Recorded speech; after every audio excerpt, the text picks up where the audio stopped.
Stone Estate. If you already own a piece of property in the country, you know how much work there is to do all these projects. Fixing equipment, fixing cars, getting things ready for different seasons.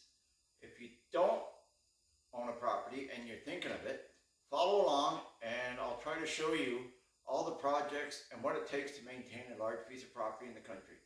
Make sure you follow along. This is our little 755 John Deere.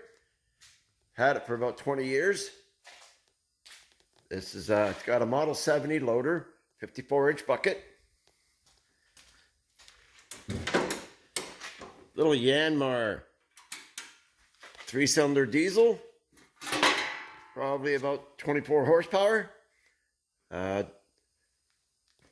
Four-wheel drive. Got a little 54-inch snowblower on it right now because, as you can tell, it's all dirty. We've been out plowing snow. And other attachments we have a 7-foot blade. We've got fork attachments. Got a sprayer. All kinds of different things. Sure makes it handy.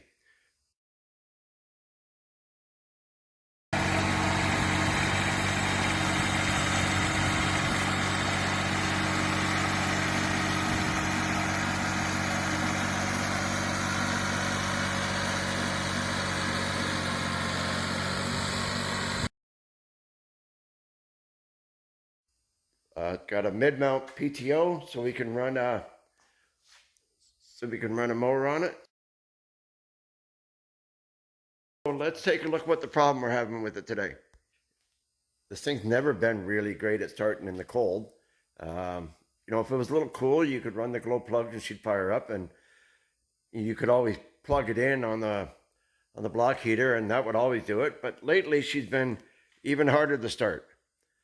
And so what's happening is, this is the glow plug light, and as you can see, it's not on. But if you wiggle the controller, it comes on. So the first thing you're going to want to check, if you don't have that glow plug light coming on, check and make sure you have 12 volts to here. If you don't have your 12 volts, it's one of the top fuses over there, 15 amps. If you have power there and the light's still not coming on, make sure your light works. Just ground this here, ground this terminal, and that tells you that your light's working.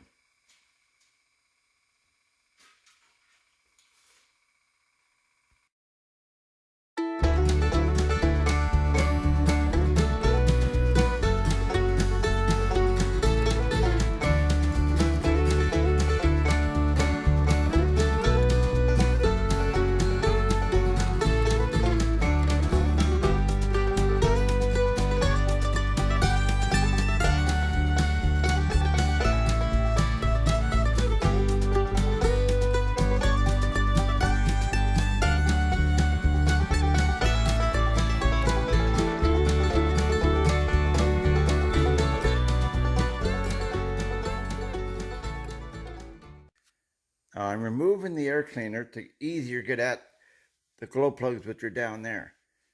Now, I don't know if anybody else has had the same problem. These air cleaners are very heavy, and all they have is that bracket there. All they have is that bracket holding them. And the original bracket was 1/8 of an inch thick, and it broke several times down here. So I eventually made a new bracket out of 1/4 inch, and I added this little stand here. It's a little crude. Bolt onto the top of the valve cover there, and haven't had any issues since. So now we can get at those glow plugs down there. First thing I found was this is the glow plug control module, and I noticed one wire was out of it. So it was pulled away from the connector. So I've resoldered that together. And the way you get those connectors out of there is you pull this little white tab, and that releases all the connectors. So the next thing I found was this glow plug control module was working intermittently. If you pushed on it, the glow plugs would come on or they would come off again. So if you pry the edges open, you can get it to open. And then I found those little solder joints there, the two on the right, they were both cracked. So I resoldered those. That just pushes in, locks into place. You just pry it open to get them out of there. So now that we have the glow plug controller sorted out, let's see if we got power. And we have power. And we'll see if we have power to the glow plugs. Now they're fed to the first plug. We have 12 volts there. So that's working. Here's the 3 glow plugs. One there, one there, one there. The power line is fed to here. So now that we have a few problems that we found, let's see what happens. Now the manual says the light will stay on for up to 8 seconds and the glow plugs themselves can stay energized for up to 30. So let's take a look and see. Okay, let's see what happens. Lights are on. Got just under 12 volts at the glow plugs. Lights out. Glow plug still going.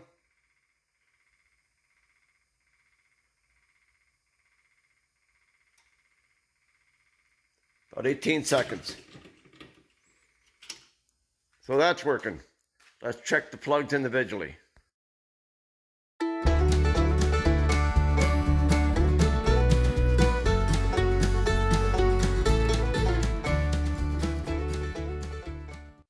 I almost forgot you should always cover the intake. Make sure nothing falls in there. My bad. So let's test these guys. So they should, I don't know what reading they should be, but they should all be similar. So the first one here, 1.5, 1.6. This one, the middle one,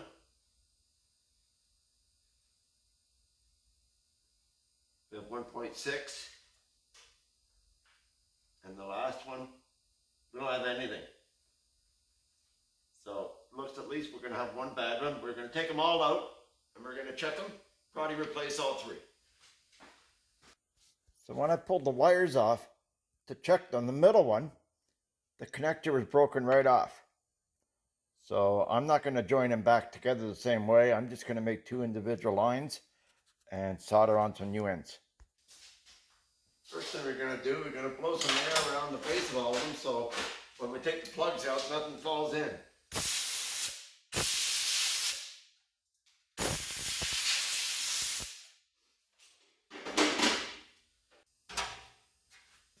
I've got all 3 of them out here and might as well bench test them. So I don't know what they should be, but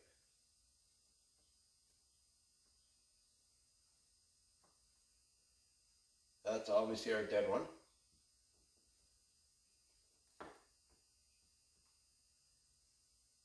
That one has a 1.6, 1.7.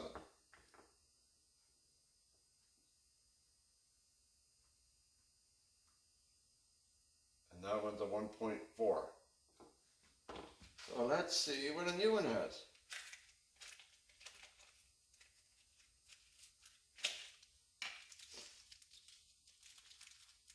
Bought these from the John Deere dealer. John Deere wanted $61 each for these. And aftermarket, they were $15 each. Hard to believe the difference. This one's 1.5, 1.4. So we're going to replace all 3 anyways, but for sure we had one bad one. Just going to use a little vacuum here, make sure nothing fell in the holes in the cylinders. Helps if I had a battery.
Okay, so now we got it all back together. 3 new glow plugs down there. Fixed wires. Fixed the controller.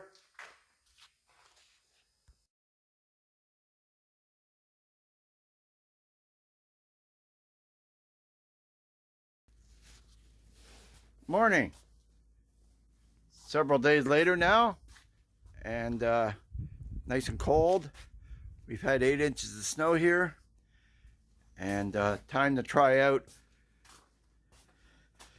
see if the little tractor here is going to start in the cold weather by itself. It's a couple degrees below freezing here now, so this has never started that well in this cold weather. I would never normally be able to start this without having to plug it in. So let's see if our glow plug job worked. Okay, here we go. Perfect.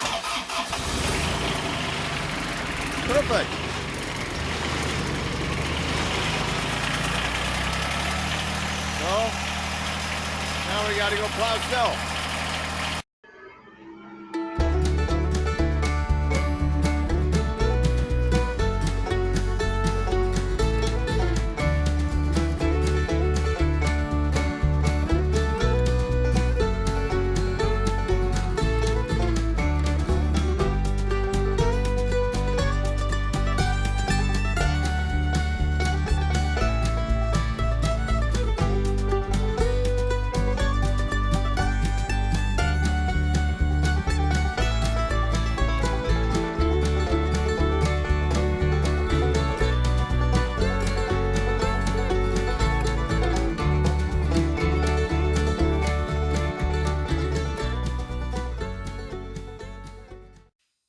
We got the snow blowing all done, cleared all the driveways, did about 3 or 4 of my neighbors' driveways.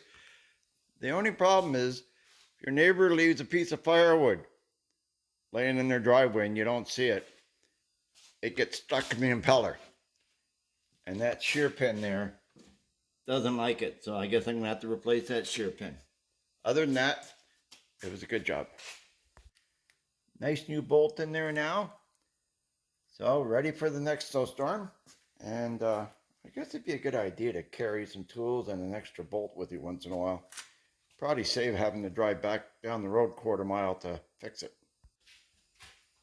So that fix worked pretty good for 60 bucks and a few hours work.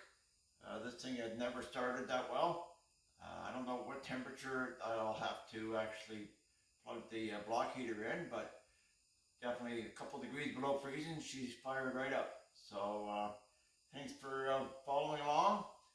I'm going to have some other videos. I've got some work to do on the starter with this, and we've also got a lot of other projects around the property here, and hopefully you'll follow along.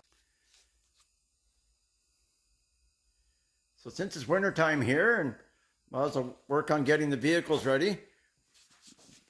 The next project we have this beautiful Bentley. We're going to do the brakes on it. We'll do a review. We'll show you around. We also have this 1957 Beetle we restored a few years ago, and we'll have to start getting it ready for spring. So if you want to follow along the next couple episodes, we'll review these and work on these. And then hopefully pretty soon will be time to start doing outside projects. I have all kinds of projects. We'll have to get this ready for spring, put the mower on, change the oil, do all the regular maintenance we do all the time. So make sure you follow along. We'll see you next episode.